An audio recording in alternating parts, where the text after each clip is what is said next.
Invisalign locked and loaded. Hi, how are you? My name is Houston.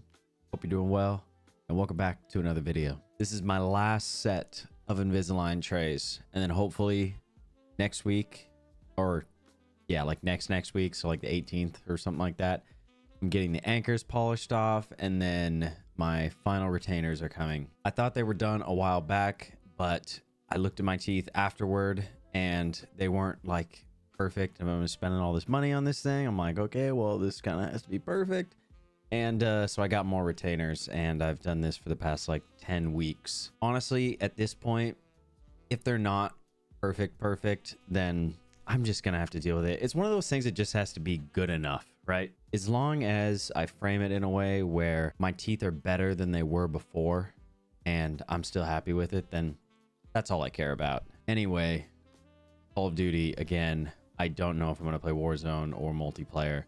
We're gonna see. If I play Warzone, I'll probably get fucking sweat on by some CDL skin and then just get off after like one game, or I could just spectate. I don't know, but let's do it. Fucking meat 24/7.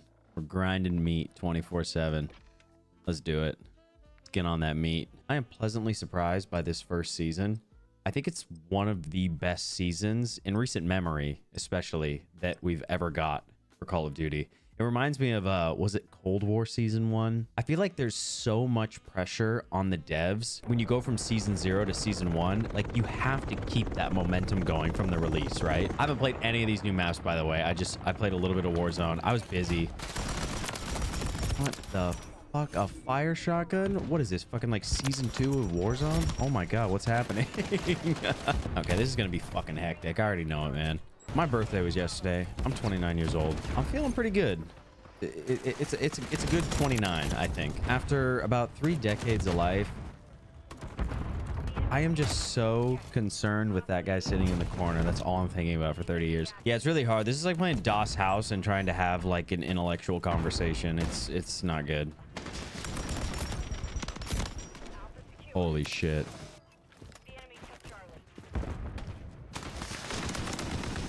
Thermites and a fire shotgun. That's the most brain dead shit I've ever seen in my life. See, like, I don't even know what I was trying to say. More and more, I guess I just think about my life as a culmination of all my relationships and my hobbies. I just want those things to be in harmony more and more, and I want to never lose appreciation for those things. I'm not saying that because I think that I am losing appreciation for them. I'm just saying it because I find myself being more and more aware of that and like actually paying attention to it as the years go on, especially the relationships that I have with people. Like, I saw this post on Twitter the other day and it reminded me of how I used to think about the world. Like, I used to be quite the nihilist, and I would just like what's kind of the point of really everything? And like, you know, relationships are pretty much meaningless because you're just gonna get more relationships in the future, so like, what's the point, right? Which is insane to think about, but on it, I mean, I was in that hole, so I totally get it, like how people can get to that point. But once you get out of that point, you're like, damn, how are people still there? But you know, your relationships are meaningful to the point where you give them meaning. And honestly, that's not just your relationships either. It's the things that you put time into. It's literally everything. It's your whole entire life. So if you think about life as meaningless, then yeah, obviously it's not going to have any meaning. And that sounds like really obvious. Oh my god, I'm the goat. Oh my god, I'm the goat. To make a long story short, it just kind of makes me sad to see people that think about life as being pretty much meaningless, when the way that I see it is that, dude, you get the chance to exist. Like, you're allowed to experience life, and you're allowed to be someone who like is able to cultivate their own hobbies and have their own friends, and like, you know, you have the power. Like you're literally in a video game and you can make up new rules for the game. You can do so many things, and I'm not saying like you would do anything you want. Like, no, bro, you probably can't be the next LeBron. Like, let's be honest. I mean, you're like fucking 25. You've never held a basketball in your life. You're probably not going to be the next LeBron, which is okay. You don't have to be the next LeBron, because LeBron's LeBron. Those things that you're putting off, that you're not sure, you're like, oh, maybe I'm too old for this or that or whatever. It's like, no, dude, you're really not. I mean, you just have to Pay attention. I'm gonna no scope you. I'm gonna no scope you. Oh, I'm not gonna no scope you. Oh my god, fucking grenade. It is not too late. There are so many people that start quote unquote late, and they succeed beyond their wildest imagination. If you remember my last video, you remember me bringing up somebody named Rich Roll, and I always think about his pinned tweet on Twitter, and he said, I didn't reach my athletic peak until I was 43. I didn't write my first book until I was 44. I didn't start my podcast until I was 45. By the way, his podcast is it's like in the top 10 of the biggest podcasts in the world. At 30, I thought my life was over. At 52, I know it's just beginning. Keep running, never give up, and watch your kite soar. And hearing things like that is way more inspirational to me than something that's like, oh dude, I'm gonna be a fucking millionaire by like age 25, or like, look at all this money I have, or look at all these cars I have. Imagine thinking, oh, I can't do anything, it's too late for me.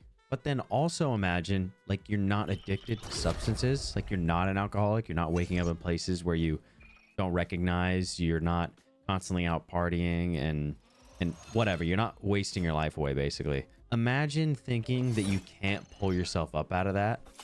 It's hard. It is hard. Life is full of challenges, and every single person is facing challenges that none of us could ever imagine. But that's why you have to approach things with compassion and understanding. I'm kind of rambling all over the place here because I'm trying to put together what I'm thinking without actually writing a script, which is kind of, it's really difficult. But one of the things that I want from my videos, and I kind of just test it out as it goes, like I don't want to overly script it, because that's not the point of these. I want to think about the things that I'm saying as I'm saying them, so I can learn as I say it. I don't want everything to be like some perfectly scripted, I don't know, like guru monologue, because for me and what I'm doing here on my YouTube channel, that doesn't really fulfill all the things that I want to do. You know, I also don't think that you should be scared of getting old either. I think that there's like a fear with aging with a lot of people. I notice it a lot in the gaming community and just like online in general, because people are obsessed with youth. There's nothing wrong with wanting to be young, I guess, appear young. I mean, you know, some people don't want to look like a leather bag when they're like 40 years old. Some people don't really care, and that's okay. Youth should not be like this virtue. Like it shouldn't be equated to being good or being righteous in some way, which I think that a lot of people do. They think that oh, well, because I'm young, I provide more value or something like that. But there's a lot to be gleaned from the wisdom of people that are like twice your age or 3 times your age, or I mean shit, even 4 times your age. Like if you're 20 years old and you're trying to get advice, or you're talking to like an 80-year-old, they can offer you a lot of stuff that you would have never even thought of. Like they're offering you like 5D perspectives and you're looking in 2D. There's this quote from the Roman statesman Cicero, and he was a fantastic orator. I've actually been trying to get more into reading his works, so I don't know a ton about it, but he has this great quote about growing old and wisdom and judgment and all that. And he's got a quote that says, "It's not by strength or speed or swiftness of body that great deeds are done, but by wisdom, character, and sober judgment. These qualities are not lacking in old age, but they grow richer as time passes." Come here, come here, come here, come here, come here, come here. Oh, no, no. Wait. I'm a bot. I'm an actual fucking bot, man.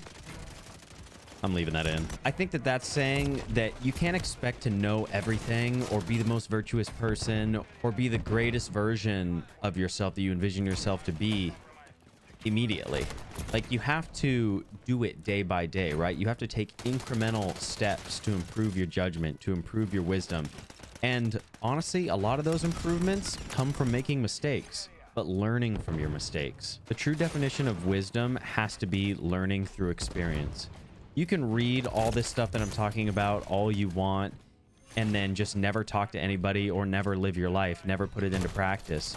And that's not going to help you. You have to go through these difficult times. You have to go through these moments where life is going to challenge you, where life's going to throw you for a loop. And it's going to be like, hey, I'm really going to test your judgment right now. So what are you going to do? And those are the moments where you really, really learn like the kind of person that you are. All right, I promise that I'll stop yapping now about aging and kind of repeating all the same stuff over and over again. Psych, that's my whole brand, dude. But yeah, I had a good birthday. I don't really go all out and do a bunch of crazy stuff. I never have. I've always been weird about my birthday like that. So instead, I just got with my girlfriend and 2 of my close friends, and we did an escape room, and it was a lot of fun. I don't know if you've ever done an escape room, but it's a blast, like challenging your puzzle solving skills and your critical thinking skills. This one was puppeteer themed, so it was pretty spooky, but yeah, it was a really good time. We solved it with like 8 minutes left. I'm pretty sure this one was only like a level 2 out of 5 difficulty, or maybe out of 4 difficulty. I'm not sure, but regardless, it's a lot of fun. I'm going to try and do a lot more. And if that happens, I will definitely report back on them. I don't ask for any gifts really ever, but my girlfriend got me a Aura ring. And you're supposed to be wearing it on your index finger, but I got kind of fat fingers, so it doesn't quite fit if my fingers are like swelled after like eating or exercising. Yeah, it's fine. Second best finger to wear it on is a ring finger, so it's totally cool. Which is something that I really enjoy doing because I don't want to like over optimize, because I know how that is, and it's kind of just like way too stressful. And I don't like being one of those like, oh, biohacking guys, like, and be like, oh, top 10 ways to feel super optimized. Biohackers, they're just like supplement machines. They're just like, oh yeah, like that Brian Johnson guy, the dude that's like obsessed with like staying young. He's like 50 or something like that, but he like looks like he's got like this plastic sheen along his whole face. He's basically like donating his body to science, but he's taking like 200 supplements a day. It's fucking out of control. But I've heard a lot about this ring, and I've been following their development for the past couple years. I honestly did not expect her to get me one, but I'm really happy that she did, because the accuracy of these things is supposed to be really good, especially for things like recovery and sleep tracking. And alongside those, your heart rate. Because Apple Watch is like not really the greatest at heart rate tracking, which is okay. I mean, that's why we can cross-reference them, or that's why it's so helpful to be able to do that. So yeah, I'm excited to like report back with some of the results that I have, and to see if once I start to get numbers from the ring, and then I can compare them to the numbers that I have from my watch from the past like 5 years of exercise and just like health monitoring, see how much those things are like varying, I guess. I got a scoop of pumpkin spice protein and a scoop of coffee protein. The pumpkin spice is from BPN, and the coffee is from Ghost Energy. And then I got a scoop of creatine in here as well. This is like the nicest shaker bottle I've ever had, too. It's a Go One More. It's also from BPN. It literally tastes like a pumpkin spice latte, and it is so fucking good. BPN's protein powder is really good. I like Ghosts as well, but I think that some of their stuff is just a little too sweet. I mean, I'm not trying to drink a fucking dessert shake or like my post-workout like meal or like filler. Oh, one more thing. My girlfriend and I have been looking at cats quite a bit. We want to get Yami a sibling, and we finally found one yesterday. Went to the shelter and we got a little like kind of like light gray. She looks like maybe like a ragdoll mix.